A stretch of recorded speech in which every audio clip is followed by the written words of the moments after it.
Good evening, family. My name is Sharron, and I am a recovered alcoholic. My sobriety date is September 26, 2016. I'm sponsored up. I sponsor others, sponsor men and women. And what that means is I walk them through the big book of Alcoholics Anonymous line by line. And we sit down and they do their fourth step. We sit down in the fifth, 6 and 7. We give it to God. 8 and 9, we go clean up. And Step 10, that's where we learn to grow for effectiveness and understanding. That's where I do that's where everything happens for me in 10 and 11. And then if I got a fit spiritual 10 and 11, I get to show up in 12. I get to show up in 12. Kevin, thank you. Right. And 4.5 years ago, yeah, we met on this platform and we've been running ever since. If you're new to Alcoholics Anonymous, welcome. Welcome, welcome, welcome. If you're not so new, welcome. They told me to jump all the way in and sit all the way down in Alcoholics Anonymous and that my life will change. And that has been my experience. I came in with a hole in my soul, right? A hole in my soul. And today I don't feel that way. And when I say I'm recovered from a hopeless state of mind and body. I do not feel like that woman I walked in as, right? Where I was cornered at like I had this hole and everything just felt heavy. Even on my worst days, sober, I don't feel that, right? I don't know where we're going. I know where I would like to go with this, but we're gonna let God take us away, right? So I was born in Germany, raised in Far Rockaway, Queens, in New York City. Only child. My mom, she drank malt liquor every single day. My dad was a heroin user, crackhead. That is not why I'm a drunk today. I wanted that to be the reason, and I held on to that reason for so long. I had a reason. Like, look at the people, right? And the book talks about like the ominous warnings from my people, right? Like those warnings. I absolutely was like, yeah, not me. I come from alcoholics and addicts and no recovery. Alcoholics and addicts and no recovery. That's where I come from.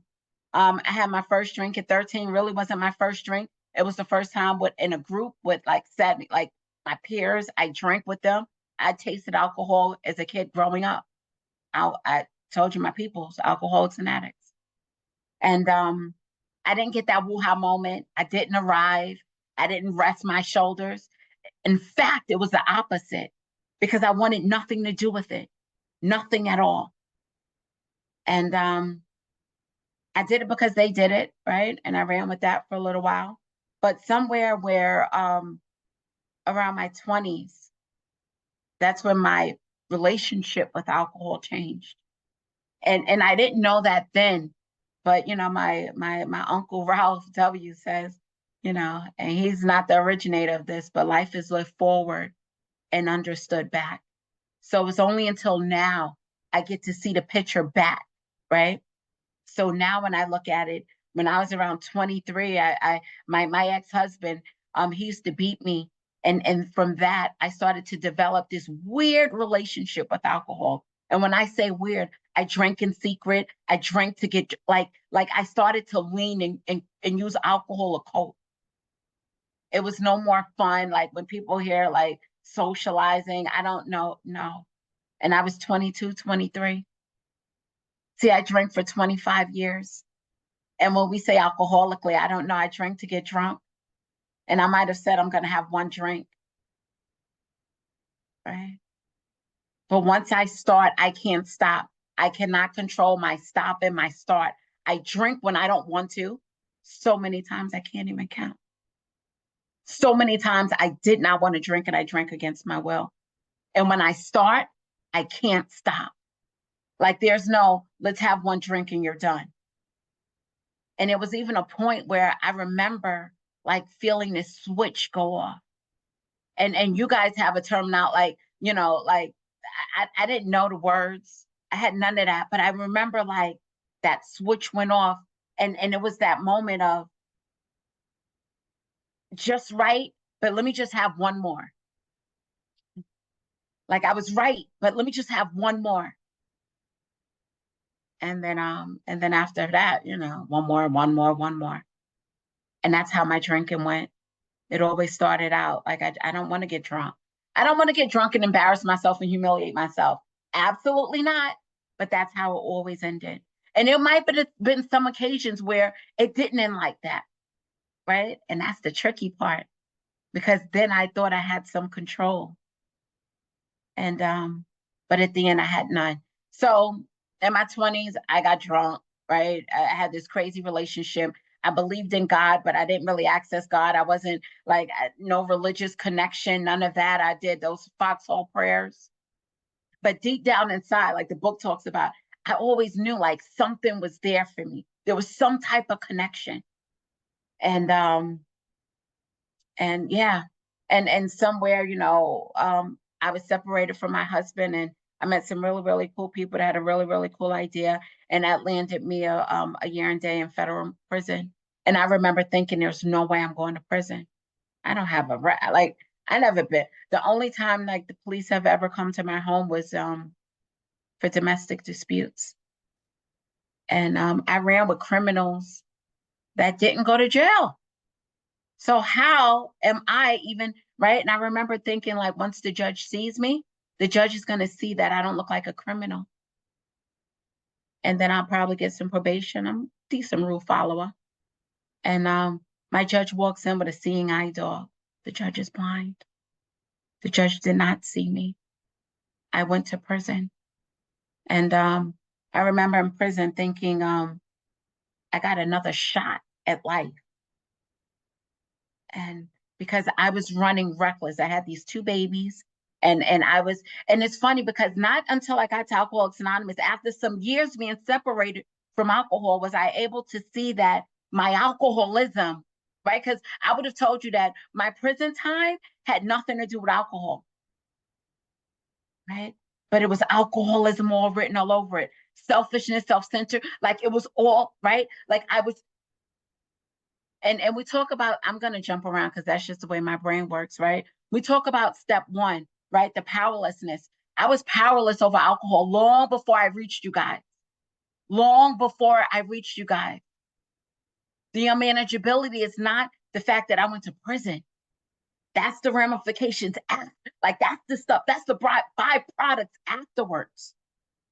It's the stuff that's inside, the stuff that's in my soul that you can't see, the stuff that makes me cry at night, the stuff that separates me from you. It's those thoughts of I'm not good enough. I'm not good enough. I'm not pretty enough.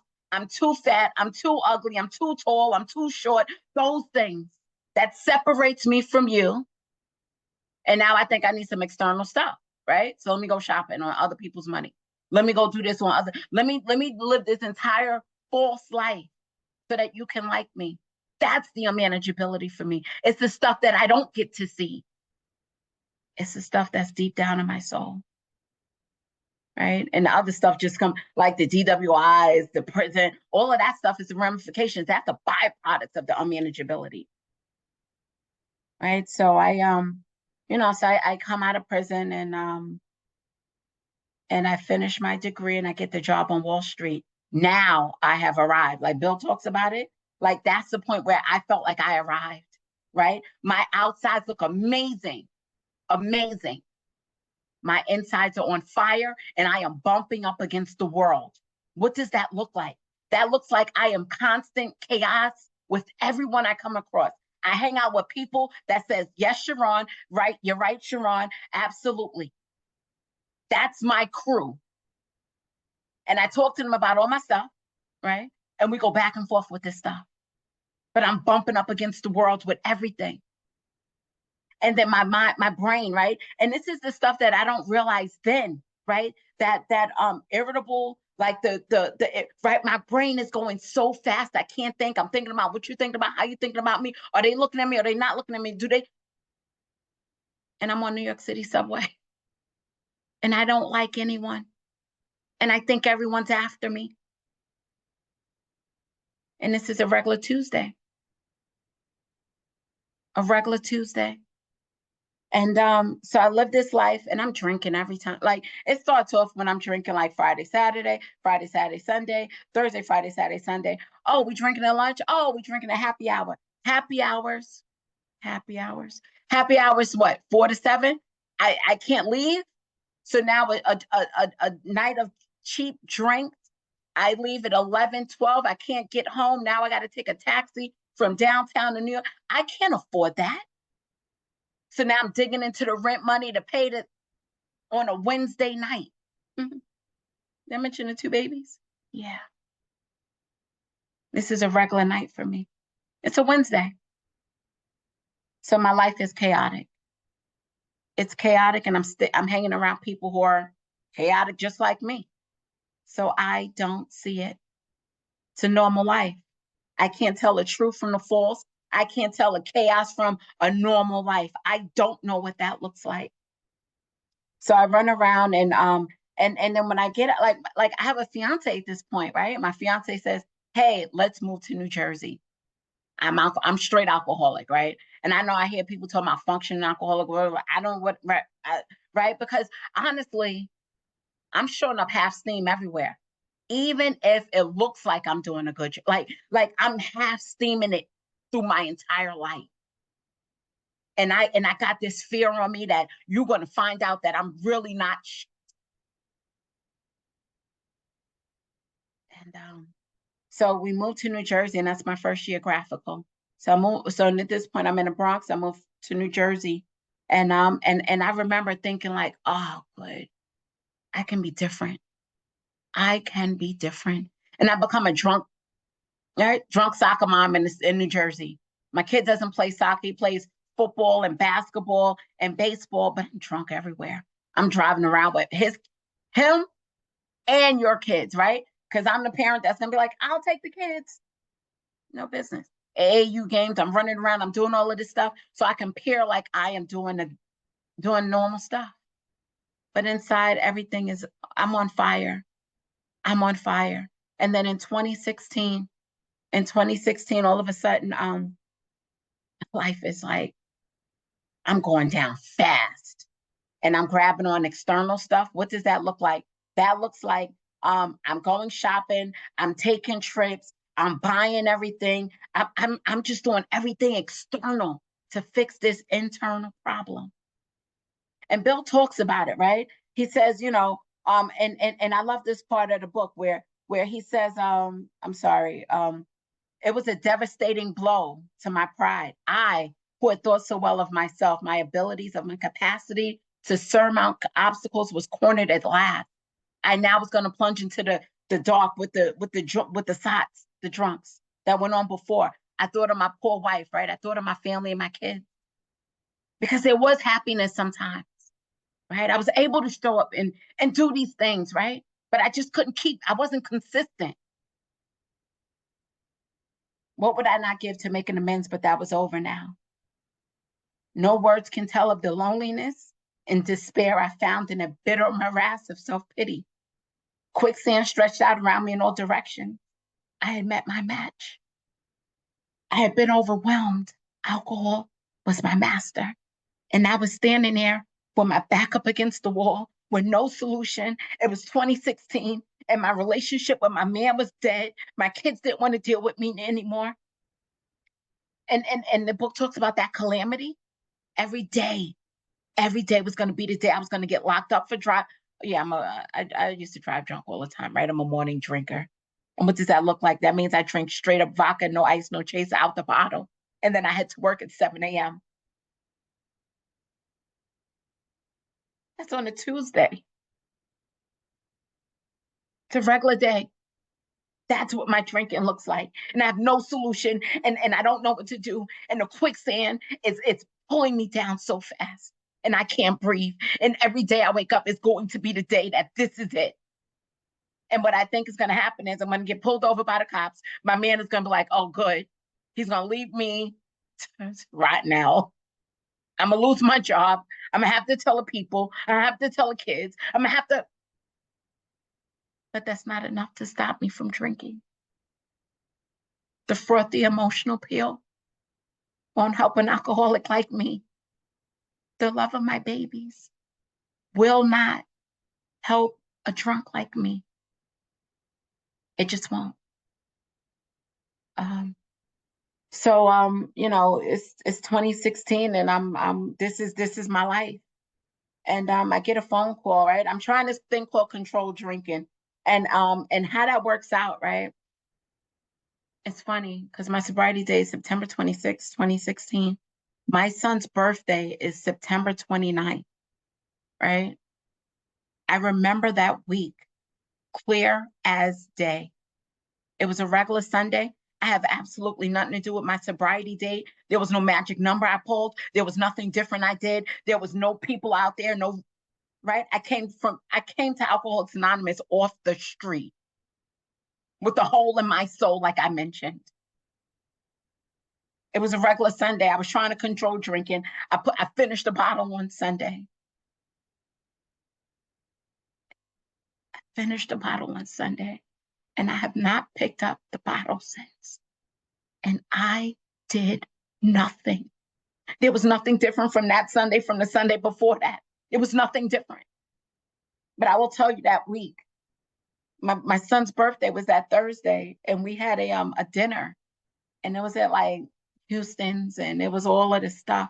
And my family said, you can have one drink.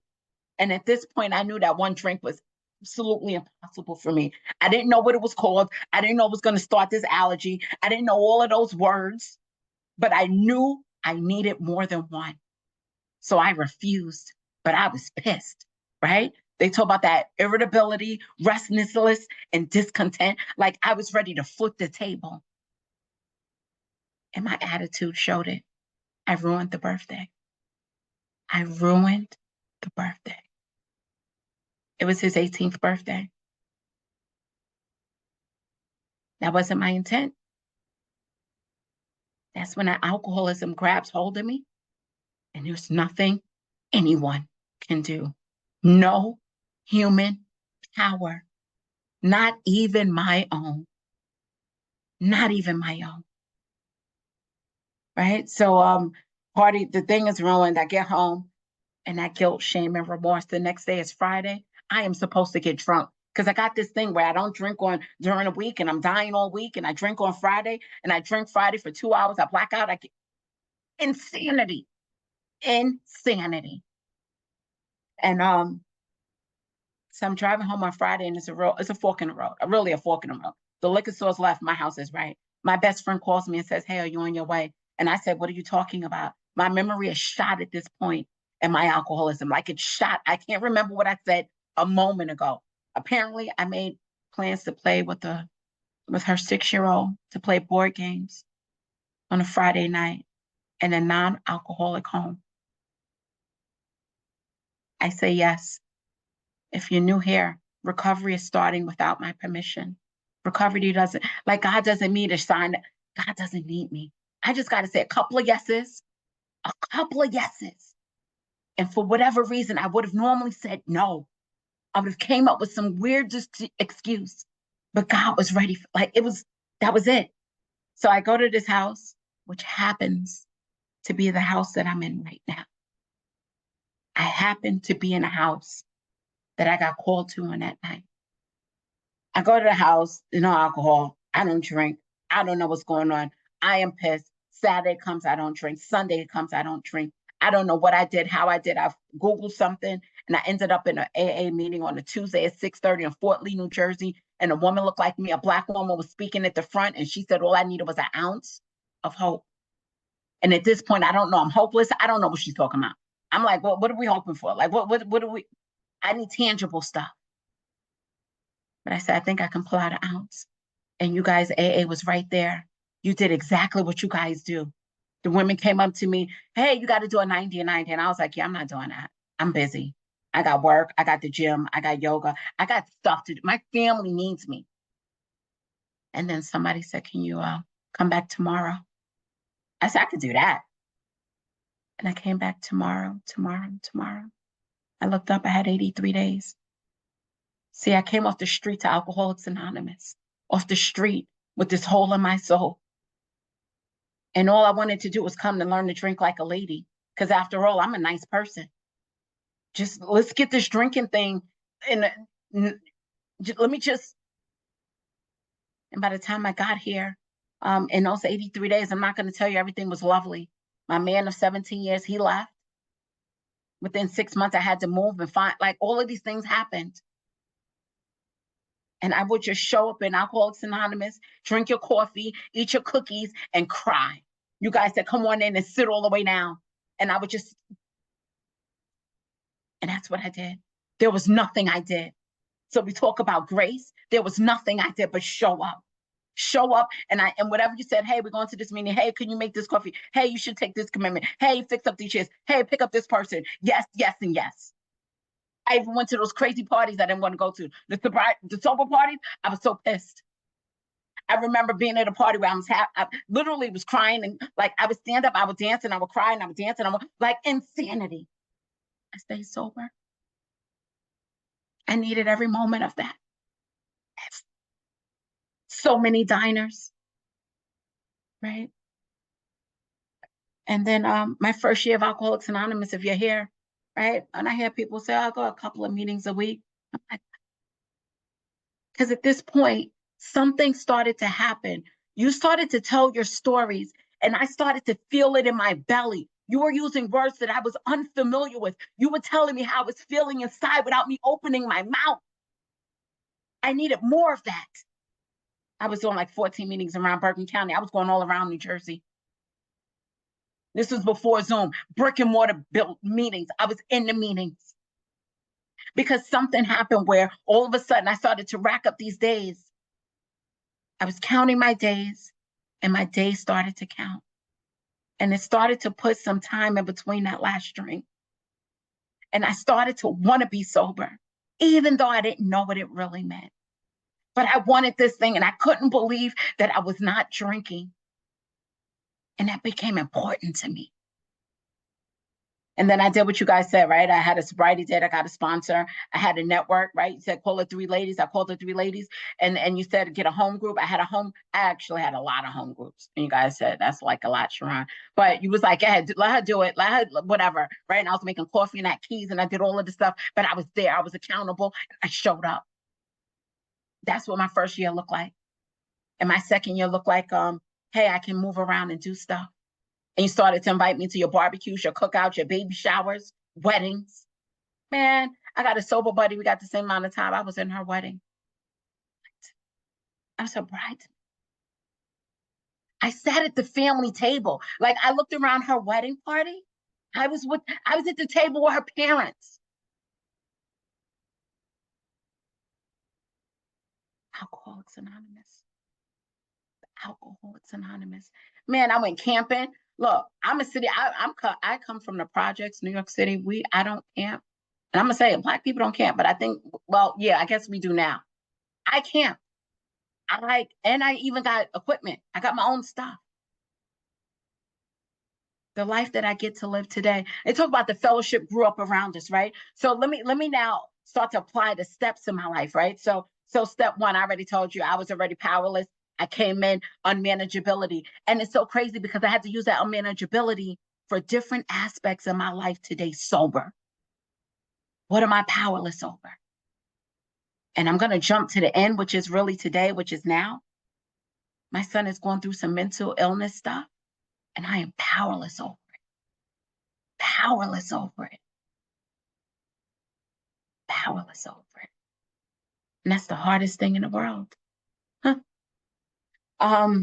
Right? So step 2 tells me I came to believe, which means, man, we don't sit at step 2. Are you willing? Do I even think that this thing works? I don't know. Do I know somebody got 5 years sober, 10 years sober, 15 years sober? Do I know it, right? I don't even have to look to my left and my right. Do I think this thing works? Right? Because it doesn't say I believe. It says I come to believe. And I come to believe because I played with the experience. I played with some tangible evidence. I got like a sandbox full of evidence, like these little things that happened to me. You can tell me your stories too. I get to listen to your stories, but I got my own evidence. I came to believe in this power. And today, what does step 2 look like for me? The insanity, when I start to rationalize and justify, I'm like, uh-oh, somebody's playing God again. Somebody's playing God again. I start to rationalize and justify some stuff in my life, in your life, and start to position you so I can feel better. Uh-oh. And the kid that I said with the mental illness, my son, sometimes I think I'm his God. And I start to try to manage him and start to just like, well, he's my son. He's a child of God. He has his own higher power. And it's not you, Sharron. Ouch. Ouch. So step 3, I made a decision. I made a decision. I made a decision to have a higher power in my life, for me to love and to follow the dictates, to follow the direction of this higher power that I call God. Step 3 is a decision, right? And I like to say, like, we talk about turning our thoughts and our actions, but when I get here, I don't even know how to do that, right? So for me, it's lots of prayer and meditation, lots of prayer and meditation. I get to like step through I get to do that in step 11. Get to sit down, get real quiet, and that's part of my morning practice today, right now, prayer and meditation, right? Bill talks about, be quick to see where religious people are, right? See what they do, what they have to offer, right? Also read some spiritual books. Why not? Why not? Right? So we got this decision, right? And then we get to carry this stuff out through 4 through 9, right? So I make this decision, and then in step 4, I get to do this inventory. And the inventory is all of the stuff that I did before I got here, all of the stuff that's on Sharron's will. And you know what? Everybody get tripped up on doing the 4th step. You've been running around with that stuff your whole life. You already know what you did. You know who you mad at. You know who you mad at. Just put that in the first column. Who am I mad at and why? Okay. And then that column 3 is like, what did it do? Like, what did I need from this person? What was I trying to get from this person? Right? Because it's usually something, right? And then I put people in roles and I give them positions that they're not even equipped for. I'm not equipped for it. So how I expect you to do it? And then the freedom column, right? Which is my column 4. And yeah, the book does say there's a column 4. I keep hearing that. Oh, it's no column 4. It is a column 4, man. They didn't write it out, right? They didn't put the column. It is a column 4. And that's for me, that's my realization.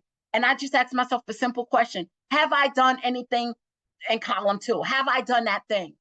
Whatever it is, lied, stole, manipulated, cheated. Most of the time it's yes. And here it is. I am holding a resentment against you for the same stuff that I've done. How dare I? And this is usually where I get some compassion. I usually start to break out in some compassion. And sometimes, depending on what it is, right? It might just be a little bit. I might be like, yeah, well, right? Still at justification. But that might be all I need for a beginning. For a beginning. And then step 5, I get to sit down with my sponsor. And I've also done step 5s with people that are not my sponsor. So I will say, when you sit down with somebody in step 5, sponsor or whatever it is, spiritual advisor, just make sure they're armed with their facts and they're equipped with this stuff. And they don't try to talk you out of it. And they understand and they have some knowledge about the big book of Alcoholics Anonymous and how this thing is supposed to work, and that they're alcoholic, and that they know that we're on a life or death errand. Don't talk me out of this. Please don't. Please don't. And then in step 6 and 7, I get to, oh gosh, step 6 and 7. I got some stories. I get to, in step 6, it's just, Sharron, are you ready to change? Baby girl, are you ready to change? Are you tired of living that life?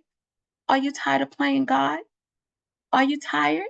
Do you want to hand it over to me now? That's God saying that. Are you ready to hand it over? Are you ready to change? That's all step 6 is. Right? But I will say this, it says objectionable behaviors. And what are the objectionable behaviors, right? Objectionable behaviors are the behaviors that I don't want nobody to see, the behaviors that I push deep down inside, the behaviors that I am ashamed of. And it's funny because those are the behaviors that I used to do that all of a sudden now I got a spiritual conscience. Now they're objectionable. And it's funny because even in sobriety, I was doing some stuff and then now they became objectionable. Quick story. So I was doing this thing that was objectionable, right? How do I know that? It was on my fourth step, my fifth step. So my sponsor, I was like, I am done. Don't want to do it anymore. I am ready to change, right? All of a sudden I was presented with this thing and I did it. And I was like, ouch. And I started to feel shame and guilt. And I was like, oh my God. And I told a friend, and then I went to tell like my therapist. My therapist was like, you're licking the bottle. My network was like, you're about to get drunk. I was 5 years sober. And I was like, you know what? I'm going to stop speaking. I'm going to stop sponsoring. I should probably stop going to Alcoholics Anonymous. My sponsor was like, absolutely not. Absolutely. You don't get to do that. What you do get to do is do a inventory. And that's how we work that out. Inventory, pen and paper. And we got to present it. Like I got to sit down with him and I got to give it to God. Like, God, I am ready to change. Right. So this is the deal. I was ready to change. Right. I was like, did the work. All of a sudden the thing left. The thing left. And I was like, this is, how did that really, like the thing really was like poof. And then the thing came back. And when it came back, it was like in a cage. And I was walking around a cage. And I wanted to dance. And I walked around a cage. And one thing about these objectionable behaviors, right? It was feeling good and feeling bad and feeling good and feeling bad all at the same time. And with this time, I went to my sponsor. Maybe I sat on it for a week. First time I danced with it, right? This time I sat on it for a week. And I went to my sponsor. And he was like, oh, that's a little better than you did before. And the first time, I felt shameful of what you would think of me. This time, I felt shameful of what I thought of me.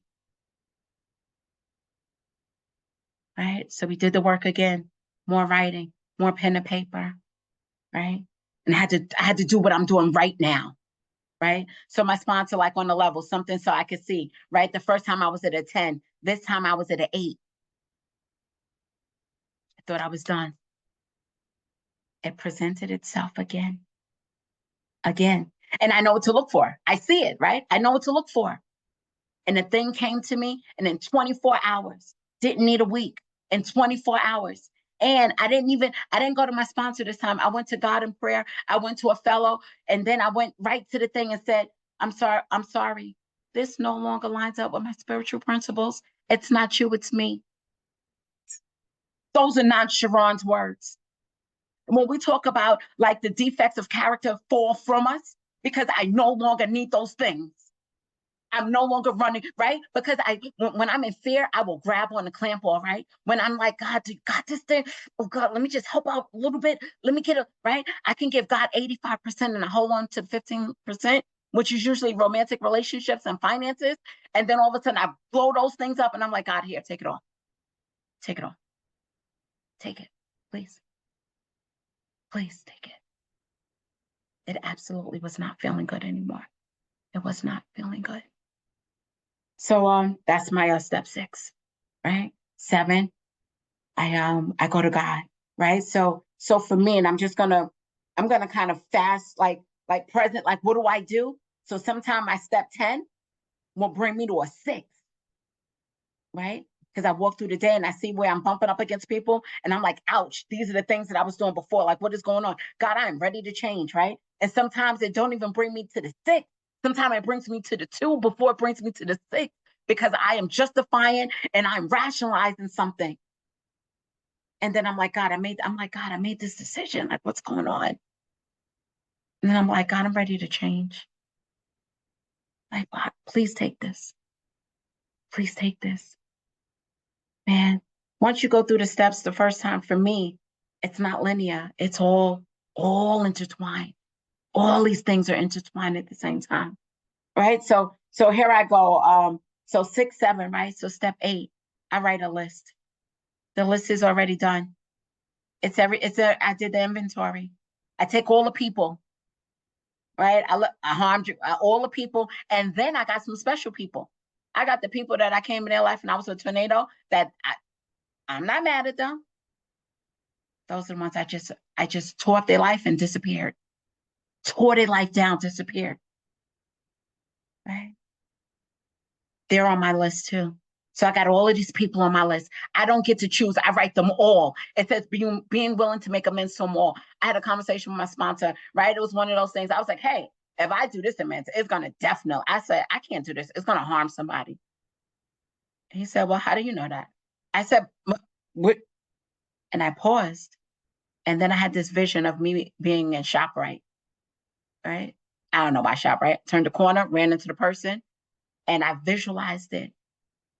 And I said, I am absolutely willing to do that amends, because I realized it's not just the like harm somebody, but if you put me and this person in a place where it's just us right there, I am absolutely willing. Now, am I going to go to the person's house and knock on their door on Thanksgiving in front of their family? No, no. But if you put the person in front of me where it's just a clear shot, absolutely, I'm willing. Absolutely. And when I go to make an amends, this is how I think I harmed you. Is there anything I left off? Is there any way I can make this right? Damn, how did that make you feel? Ouch.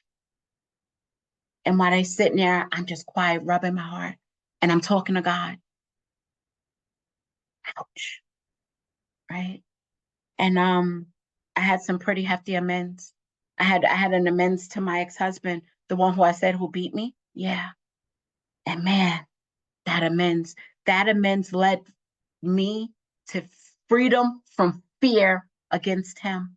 Like I had this fear where I was shaking my boots upon him calling. Like anytime, when I got to Alcoholics Anonymous, I couldn't even say his name. And a woman, I don't know, just a woman. She said, oh, honey, let me tell you what to do. Turn the page, freedom from bondage. You read that story and do what they say in that book. It said 2 weeks in the book. She said, do it until you can say his name. And when I first started, I cried and cried. I mean, one of them ugly cries, snots and everything, right? I cried. And then I was able to say his name. And then a few years, it was all of a sudden he came up on my meds. And I was like, I don't know if I'm ready. And I was like, I'm willing, but they was like, well, how willing are you? I was like, but listen, how free do you want to be, Sharron? And I made that amends. And there was another amends that I made. And I had the script to read. And it was like, hey, I'm a member of Alcoholics Anonymous and blah, blah, blah. And it was one of my ex-bosses. And he said, Miss Smith, hey. And I was like, hey, I'm a member of this program thing. And, I just wanted to make an amends because I harmed you. And he was like, well, what program? What are you talking about? And I was like, yeah, it's just this thing, but let me try to make an amends. And he was like, well, you mean like AA? And I was like, and I felt so little. I shrunk. And I said, I knew they were wrong. I knew it. I knew I shouldn't have did this. And I remember slumping in my chair. And he started laughing. And he said, Miss Smith, I just got out of rehab and I'm drunk now. It was 10 o'clock in the morning. My amends turned into a qualification. And, the power of God. And man, I didn't trust you guys. I was like, I knew they were wrong. And I connected him with some guys. Right? I don't know what he's doing, because then it got a little weird and I had to do I don't know, something was weird. But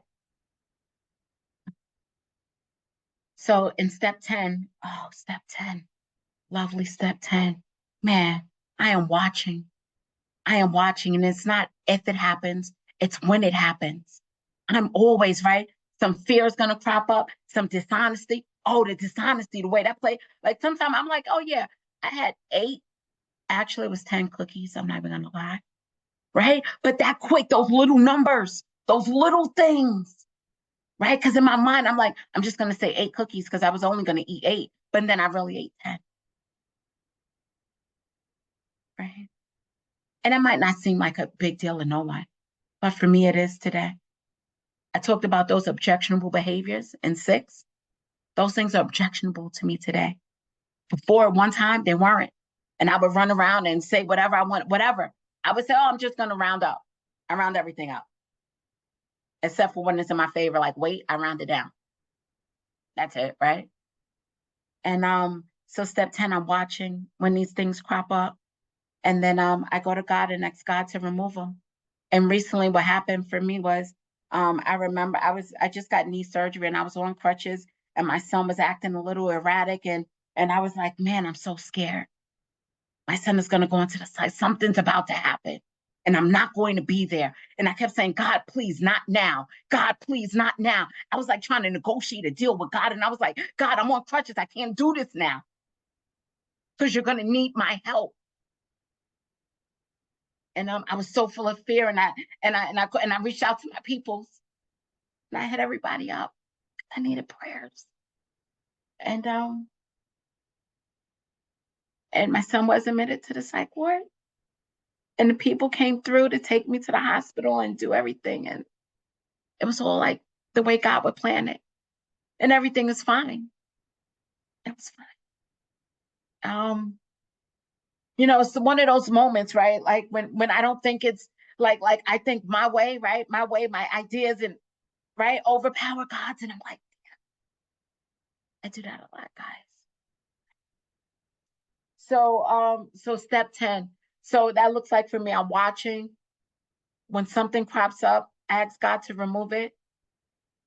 And then I go tell somebody. I go tell somebody. Sometimes it's by text if I can't pick up the phone because I'm at work or something. The other day, check this out.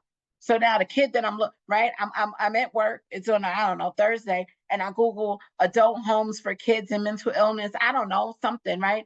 And then the thing goes off, right? A video goes off, and the audio is loud, and it goes through my whole office, and it says, "Hey, mental illness help," right? I can't find the stop button fast enough. All of a sudden, I'm embarrassed. I am embarrassed, and then I go to shame. I'm embarrassed, and then I go to shame. I'm embarrassed because I'm embarrassed because my son has mental illness. I'm shameful because I'm a mother with a kid with mental illness. I'm shameful because I'm at work doing other things other than work during work hours. So I go to my people, right? Because that's a 10th step, right? I can't move. I hit my people up and I'm sending out the messages and they're like, yeah, well, try not to take lunch today. Maybe you don't take lunch today to give the time back. And who knows who needed to hear that message about mental illness. Sharron, you're not the only one. That's what a 10th step looked like in my life today. And step 11, prayer and meditation, right? For this conscious contact. And I get up and I pray in the morning and I got this lovely practice right now. I'm reading Emmett Fox, right? The book tells us like start to read other religious books, right?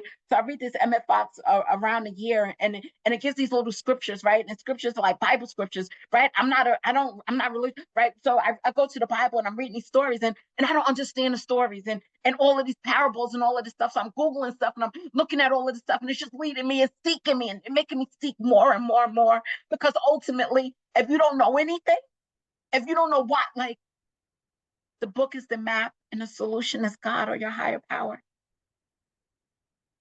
Spoiler alert.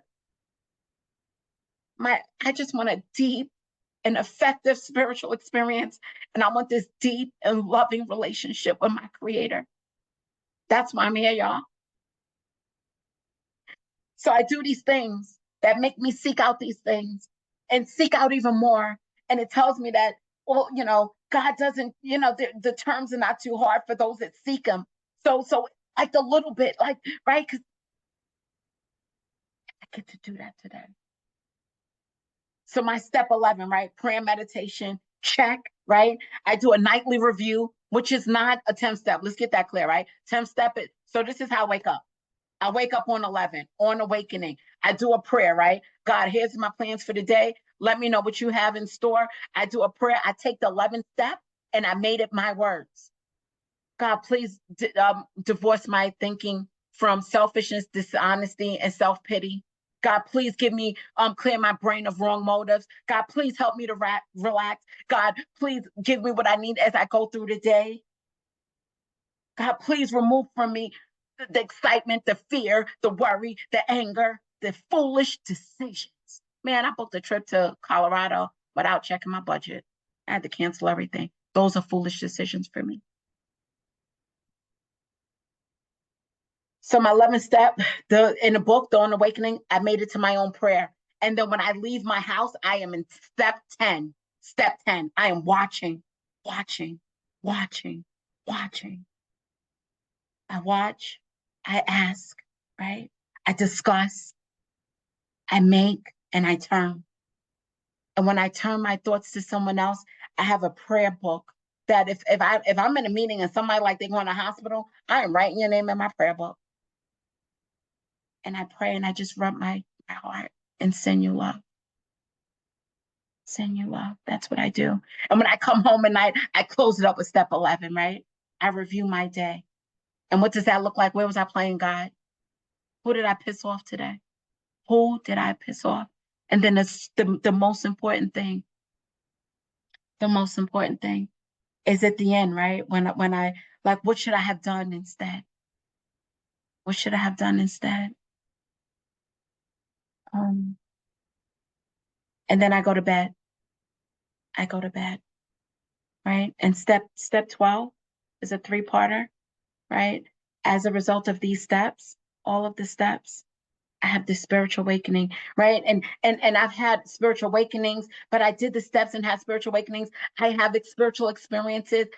All of these lovely things are just intertwined into each other.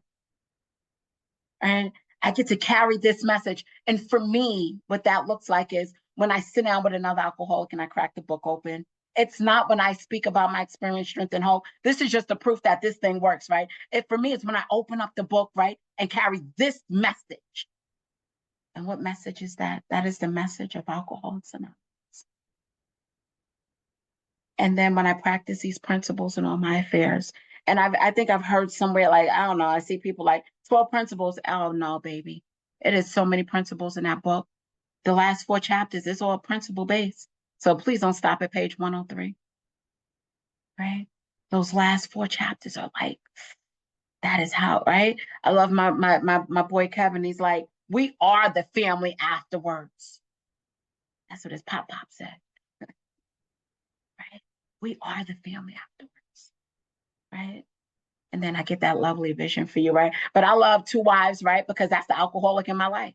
That's you guys, right? That's all the alcoholics. My sponsee, that's me. That's everybody. That's the alcoholics in my life. To employ so many, like my sponsorship relationship. Again, the drunks in my life. Man, the first page and a half, like 4 people are dead. Tragic. They didn't know about alcoholism. That's why it's up to us to carry these messages of Alcoholics Anonymous. Man, I think I'm taking all this time, Kevin. I can keep going. 4 minutes, yep. And so that's what I do today. So this morning, how did my day start off? It started off with prayer and meditation. I went to a 7 a.m. live meeting. And then from there, I jumped into a traditions workshop, right? I'm in this tradition workshop and we're hanging out. And I run into a woman, this woman there, right? I said, hi. I said, I don't know if you remember me, but when I was about 6 months sober, I went on this retreat and I was like, I wanted to leave. I didn't know what I was talking about. I was irritable, restless, and discontented. And I was just like, I want out of here. I don't know. And she said, you need to speak to Sister Bruni, right? A drunk, right? So I said, all right. And there was no more room on the list. And she said, you can take my spot. So I go and take her spot and I go into this room and the sister is there. And I'm like, what is she like going to teach me something? And she's like, I'm a drunk like you. And I'm like, oh, sisters get drunk? I don't know what's going on. And she's talking to me. And all of a sudden I feel a shift in the room and something is happening. And she's like, I love you and you're doing a good job and I love you. And I feel a presence of my mother in the room. And I'm like, this is weird. And then we're about to part ways. And she comes up to me and she's holding me by my elbows, looking me face to face. And I'm like, and I got the head tilted because I'm like, what is going on? And she says, how is your mother? My mother was dead over 25 years. And I said, why did you ask me that? And she just holds me because I am crying and I am shaking uncontrollably. Something is happening. We talk about a spiritual experience. If you're new to Alcoholics Anonymous, sit down, man. Hold on. If you're not new and you're not getting this stuff and this sounds foreign and you're like, I don't know what's going on, man, crack the book, go seek, seek, seek, seek, seek, right? It says the proper attitude. What is that? That is doing a self-searching, fearless, right? Like honest, diligent. You too can find this. God don't make hard terms. Your higher power. And if I talk about the God word too much, you're like, right? Turn to page 47. Just ask yourself the question. It's a lovely question in the book, right? Who am I to say that there's no God? Who am I to say ... That right there cracked me open. Cracked me open. And I put it on the shelf. And when I put it on the shelf, one of these lovely souls will walk by and they will answer that question for me without even knowing the answer in the question. Isn't that funny? My time in Alcoholics Anonymous has been beautiful. You know, today I was talking to a lovely soul and she said, have a love affair. Have a love affair with God and Alcoholics Anonymous. And I was like, what does that look like? So that's on my shelf right now. Having a love affair with God and Alcoholics Anonymous. My name is Sharron, and I am a recovered alcoholic. Thank you.